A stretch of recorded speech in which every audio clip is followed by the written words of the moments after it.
nom du Père, du Fils et du Saint-Esprit. Amen. Désolé, ça fait une semaine, j'ai encore du mal à m'en débarrasser. Nous célébrons aujourd'hui, en ce premier dimanche de mai, la solennité de Notre-Dame du Perpétuel Secours. C'est une solennité typiquement gallicane puisque c'est un vœu qui a été prononcé par le patriarche de notre Église en 1921, que tous les premiers dimanches de mai nous fassions mémoire de la Vierge du Perpétuel Secours. Il voulait ainsi solenniser cette fête, puisque cette fête est célébrée le 27 juin, mais quand ça tombe en semaine, vous imaginez bien que c'est plus difficile de célébrer solennellement. Et pourquoi a-t-il voulu vraiment mettre cette icône, puisque c'est une icône à l'honneur, tout simplement parce que Sainte Alphonsine de Gazinée, dont nous avons les reliques au fond, la vénérait tout particulièrement et elle lui attribuait la plus grande part des miracles qu'elle accomplissait elle-même, puisqu'elle avait son icône dans son bureau et que c'est devant cette représentation qu'elle faisait toutes ses dévotions.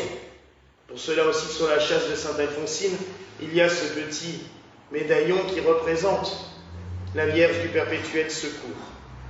Mais d'où vient-elle? Parce que c'est une dévotion qui n'est pas récente. Et je dirais qu'en Alsace, elle ne nous est pas étrangère, parce que dans la plupart des églises, on voit son icône, et même, il y a encore beaucoup de grands-pères et de grands-mères qui ont une icône la représentant à la maison. Ça, c'est assez courant. Je vous dirai pourquoi après. Cette icône est attribuée, le dessin original, à Saint Luc. Mais bon, je dirais que c'est le modèle de la Vierge tenant l'enfant dans ses bras qui est attribué à Saint Luc. On n'a jamais réussi à dater aucune icône de 2000 ans. Ça, il n'y a pas de dessin précis. Mais ce modèle de la Vierge portant l'enfant sur son côté gauche est attribué à Saint Luc.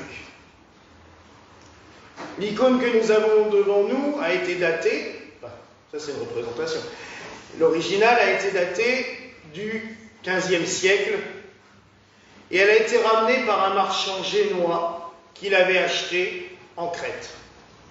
Jusque-là, rien de plus normal. Tous ceux et celles qui sont allés en Grèce, en Crète ou à Corfou sont revenus avec eux, avec une icône. Ça. Mais, sur le bateau, il a commencé à y avoir des grâces.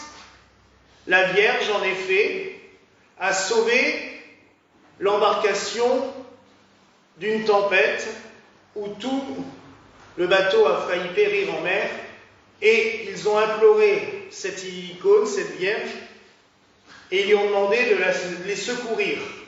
Et la tempête s'est apaisée immédiatement, et le bateau a pu continuer sa route. Arrivé en Italie, ce marchand lègue cette icône à sa femme, il décède, mais la femme la pose dans un coin et n'y prête pas plus attention que cela. Et un jour, la fille de ce marchand reçoit une apparition. La Vierge lui dit « Ton père avait une icône qu'il a offerte à ta mère. Cette icône doit être exposée dans un sanctuaire à équidistance entre la basilique Saint-Jean de Latran à Rome et la basilique de Sainte-Marie Majeure. » La fille raconte ça à sa mère, la mère cherche un petit peu, en parle au prêtre autour, et on va voir le pape. À l'époque, c'était plus facile d'aller voir le pape, il n'y avait pas besoin de demander une audience 6 mois à l'avance. Il vivait à Rome, mais on arrivait quand même assez facilement à le contacter. Ils vont le voir, le pape fait faire des recherches, Et on s'aperçoit qu'à équidistance entre les deux sanctuaires, il y avait en effet un oratoire qui aurait été la première église chrétienne construite à Rome par le pape Clé. Et le pape dit, bon, cette apparition, cette icône, le lieu qu'elle a décrit existant, je donne l'accord pour qu'on construise une église. Et on a construit une église en l'honneur de l'apôtre Matthieu, de l'évangéliste Matthieu, et on a mis cette icône à cet endroit. Elle est très vénérée. Il y a beaucoup de grâce. Mais par la suite, la Révolution française, je dis toujours française, mais elle a bouleversé quand même toute l'Europe, les troupes napoléoniennes ont envahi Rome, l'église a été abattue, l'icône a été emmenée par un vieux prêtre rédemptoriste qui était là, mais qui l'a embarqué avec lui. Non, un vieux père Augustin qui a emmené l'icône avec lui. Et plus de traces. Or, ce vieux prêtre s'était confié à un jeune garçon, en lui disant toutes les grâces que cette icône avait fait, toutes les merveilles que cette icône avait apportées. Et le jeune garçon, devenu père rédemptoriste plus tard, s'en est souvenu. D'autant plus que c'est à ce moment-là que le pape de l'époque leur donne les ruines de l'église Saint-Matthieu en leur ordonnant de reconstruire l'église. Et là, il se dit, mais il faut retrouver cette icône. Elle était dans cette église. Donc il va voir les pères Augustins qui étaient là avant la Révolution. Ils lui disent, oui, on a l'icône, mais on ne peut pas la lâcher. Le jeune frère va chez le pape et lui raconte en lui disant, mais voilà ce que mon maître étant enfant m'a raconté, et tout ça. Et le pape dit, en effet, l'icône doit être dans cette église et pas ailleurs. Donc, il ordonne aux Augustins de donner l'icône aux rédemptoristes. Alors, les rédemptoristes, c'est pas un nom barbare, c'est les frères du très saint Rédempteur. Voilà, qu'on a appelé les rédemptoristes, et pas les rédempterroristes, comme disaient les enfants qui étaient dans les collèges là-bas. C'est resté très courant, et même les prêtres entre eux le disent encore. Donc, c'est eux qui ont la garde de cette icône, et elle est toujours vénérée dans l'église Saint-Matthieu à Rome. La particularité des pères rédemptoristes, c'est de faire des missions paroissiales. Je vous l'ai expliqué pour Grignan de Montfort la semaine dernière, c'est le même principe. Ils allaient à 3-4 dans une paroisse pendant une semaine pour prêcher tous les soirs, faire des offices, aller visiter les fidèles à la maison l'un après l'autre, aller dans les entreprises, aller dans les fermes, partout. Ils faisaient prier, ils distribuaient les images pieuses. Donc les pères rédemptoristes, c'était des images de l'icône du perpétuel secours. Souvent, aussi, à la fin de la mission, pour marquer leur passage, ils offraient une grande et belle icône du perpétuel secours qui était exposée dans l'église. Gaius Polsenga, elle avait fini à la sacristie, malheureusement, mais mine de rien, pendant les 13 ans où j'ai servi la messe, je me suis habillé devant elle. Donc, j'ai appris à la connaître, on va dire. Mais c'est pour ça aussi, et vous verrez, retenez un peu le dessin dans votre tête, quand vous allez dans les églises en Alsace, vous la repérez assez facilement, parce qu'elle est quand même souvent encore bien exposée. Alors cette icône a une particularité, vous pourrez voir après la messe, c'est que c'est une vierge de la Passion.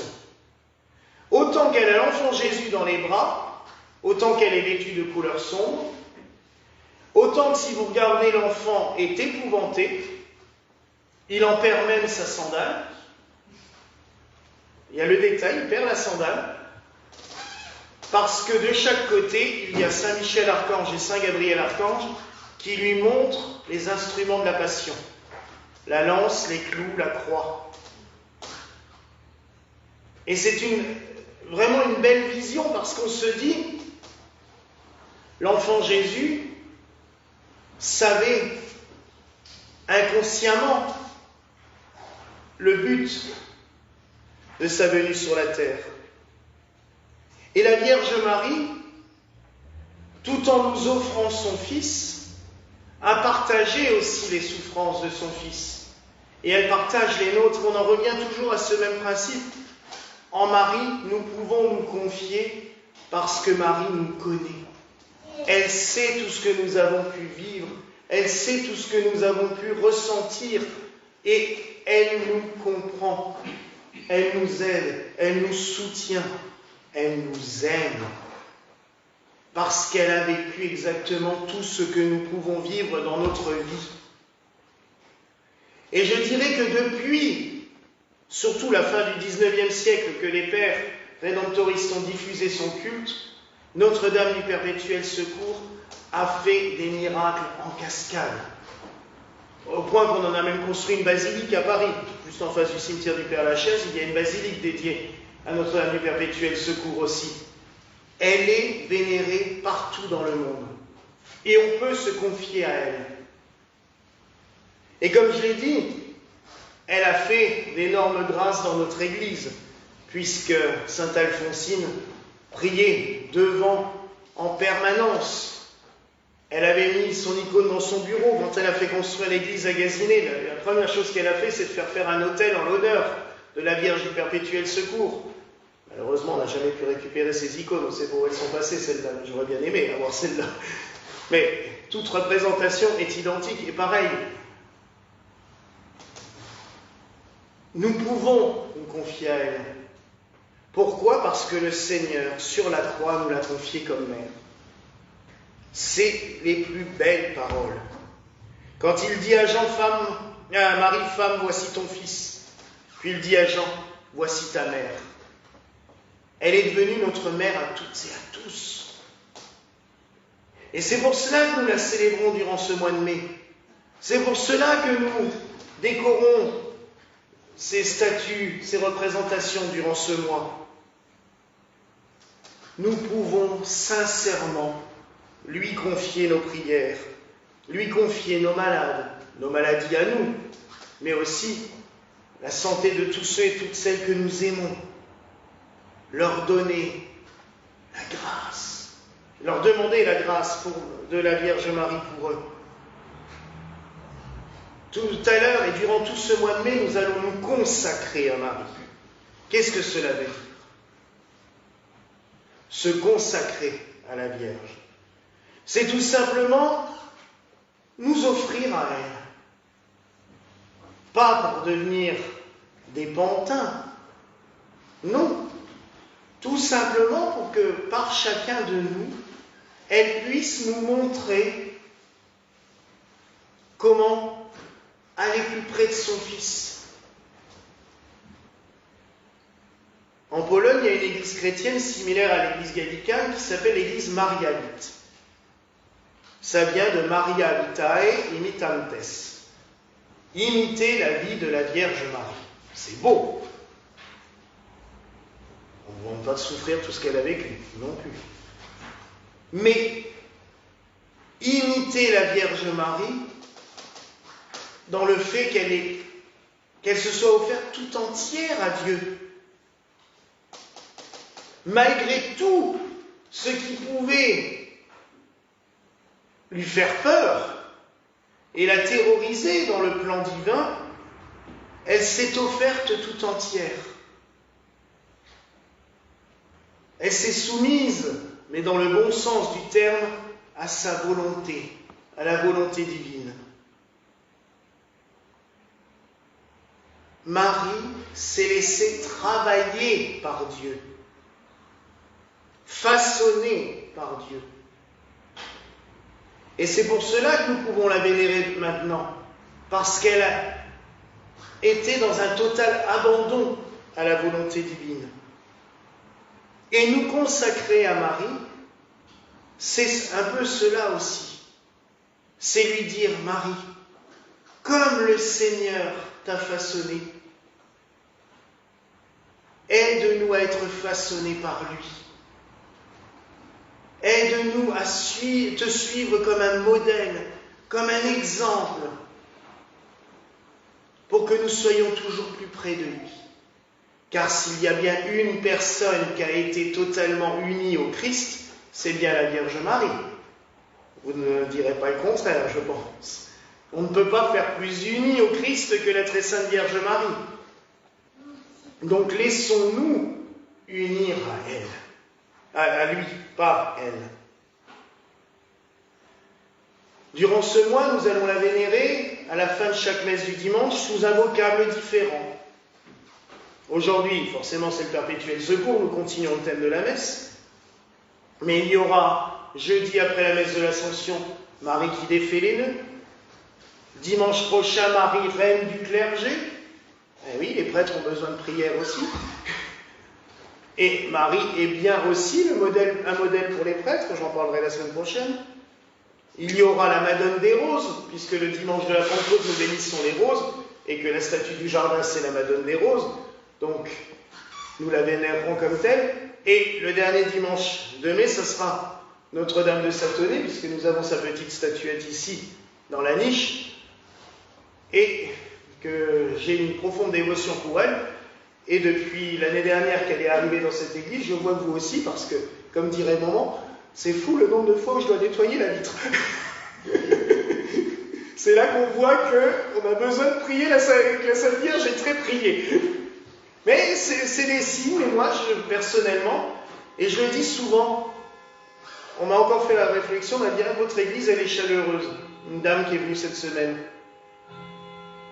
Je dis, oui, comme ça, j'ai dit, il y a beaucoup de prières.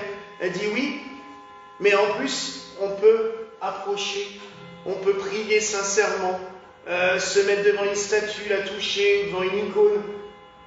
Mais je pense que ça fait partie aussi de la foi. La foi pure en esprit et en vérité, c'est très beau comme concept, mais ça reste quand même un sacré concept qui n'est pas applicable pour des gens qui sont faits de chair. On aimerait tous être là à adorer Dieu comme ça, juste en esprit, en vérité. Mais on est des êtres de chair, on est des êtres qui avons besoin de toucher, qui avons besoin de contact. Tous nos sens ont besoin de parler. Et j'avoue que j'aime aussi, quand je rentre le matin, j'ouvre la grille, la première chose que je fais, c'est d'aller toucher la statue de Saint-Joseph en rentrant. Et je sais que beaucoup d'entre vous font pareil dans la cour. Voilà, on a besoin de cela. On a besoin de voir, on a besoin de sentir, on a besoin de ressentir les choses. Alors il n'y a vraiment rien de mal à vénérer. Et je persiste à dire que ça n'a rien à voir avec de l'idolâtrie, puisqu'on sait pertinemment que tous ces saints ne font qu'une chose, c'est nous emmener au Christ qui est présent sur l'autel. C'est ça le centre de notre vie chrétienne. Mais on a besoin d'être soutenu, accompagné par la prière. J'ai lu cette semaine aussi quelqu'un qui disait, mais les saints, et tout particulièrement la Vierge Marie, c'est des amis à qui on s'adresse pour leur demander de nous accompagner dans notre prière pour qu'on ne soit pas tout seul. C'est très beau ça. C'est clair qu'on ne prie pas la Vierge Marie qu'elle nous donne ça. On sait très bien que c'est le Seigneur qui le donnera par elle. Mais on lui demande tout simplement de nous accompagner parce qu'il y a des moments où on se sent tout seul et on a besoin d'être secouru, de le dire aujourd'hui. Alors oui, mes frères et sœurs, prions la très sainte Vierge Marie. Invoquons sur chacun et chacune d'entre nous, sur tous ceux que nous aimons, son perpétuel secours.